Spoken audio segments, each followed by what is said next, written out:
In a move that surprised almost no one, the New Orleans Saints fired defensive coordinator Rob Ryan, either shortly before or shortly after Coach Sean Payton said Ryan absolutely was still a member of the coaching staff Monday morning. Let's talk about that and try to dig deep into the side of the head of Ryan, next on the Black and Gold Today.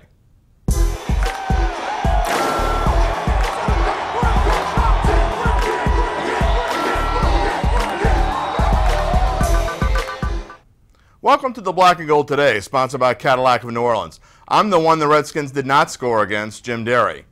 Well, 10 games into the season, and one day after an embarrassing 47-14 loss to the mediocre Washington Redskins, defensive coordinator Rob Ryan, who took the brunt of frustration from fans across the Crescent City, was fired by the Saints on Monday, making each quarterback they faced seem like Tom Brady and on a pace that could challenge numbers allowed by the worst defense in the history of the NFL, the 2012 New Orleans Saints.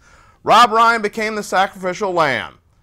With the move, Dennis Allen now becomes coordinator and will try to turn things around, or at least halt the slide. There are so many questions that come to mind. Will this make any difference at all? And how much of the position the team is in is Ryan's fault? Well, the truth is that neither can be really answered. Not for the time being, anyway. No matter who leads the defense, the personnel remains the same. And as far as how much is Ryan's fault, when he got here, the Saints had the worst defense in the NFL. He leaves it in the same sad shape. Why does it seem that all the responsibility for the Saints' woes are being placed on Ryan? The offense has mustered just 21 points the past 6 quarters against two teams that could hardly be considered as world beaters. Why did Coach Sean Payton stand in front of the media Monday morning and say this?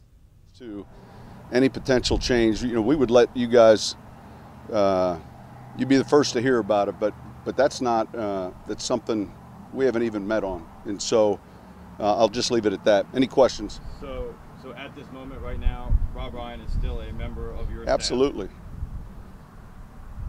Absolutely.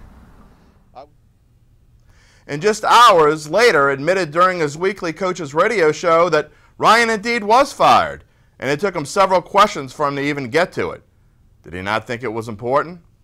Well, let's move on and try to get into the head of Rob Ryan. He wasn't talking on Monday, so we called upon some of the world's leading psychics, lip readers, and body language experts to tell us what was being said in the following pictures. First, there's this one with Ryan and new coordinator Dennis Allen.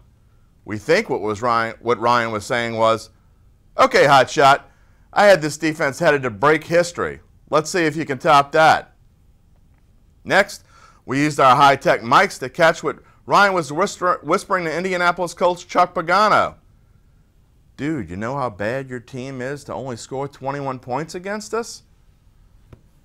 And last, we have Sean Payton here toward the end of the Titans game explaining something to Ryan. Our lip reader watched the video and translated it for us. What Payton apparently said was, "Look, on Mondays it's better to take a left on Clearview toward the interstate when you're headed to the airport."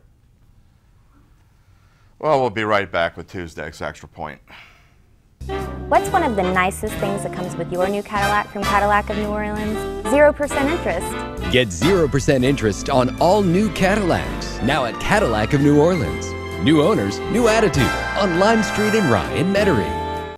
For today's Extra Point, it's one of my favorite trivia questions, and we have some old school video to go with it. The question, how did Bobby Hebert score his first touchdown with the Saints? If you think this is a trick question, well, you'd be right. It was 30 years ago today, November 17th, 1985, and Bum Phillips must have been waiting a while to pull this one out of the bag. Handoff, Merkins, back to Hebert, touchdown New Orleans. A handoff to Guido Merkins, who is the emergency quarterback, who's also a wide receiver, who's also The only time the quarterback can be an eligible receiver is out of the shotgun formation. Hebert wide open. Made kind of a cross-handed catch of it, which was a little shaky. Indeed, Hebert caught a touchdown pass before he threw one. This was a 7-yarder from Guido Merkins in a 38-14 loss to the Green Bay Packers in Milwaukee. Not only was it the only time he caught a touchdown pass in his career, but it was the only time he scored for the Saints, period. And in 100 overall games, he would score just once more in his final season in the NFL in Atlanta. Well, join us tomorrow when we get more analysis on the Rob Ryan firing from columnist Jeff Duncan. Until then, keep your feet on the ground and do your best to avoid those falling stars. Or Casey Kasem said something along those lines. See y'all.